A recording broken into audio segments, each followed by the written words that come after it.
শুক্রবার সকালে রংপুর কারাগারে হাতাহাতিতে জড়ায় দুই কয়েদি। পরে বাহারাম বাদশা নামে একজন বন্দীকে পিটিয়ে মারার অভিযোগ ওঠে কারারক্ষীদের বিরুদ্ধে। ছড়িয়ে পড়ে উত্তেজনা।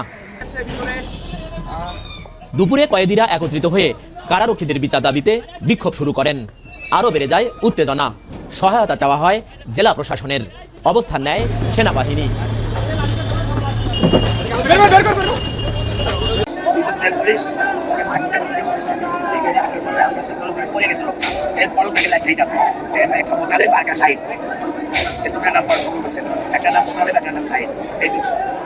তারপরে এখানে যখন ঢুকেছে 15-20 মিনিট পরে শুনি মারা গেছে।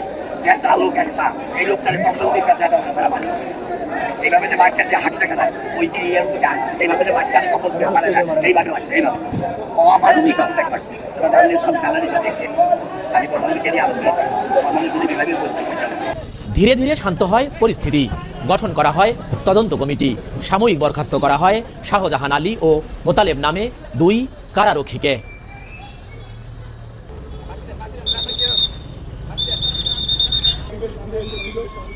আগস্টের পর থেকে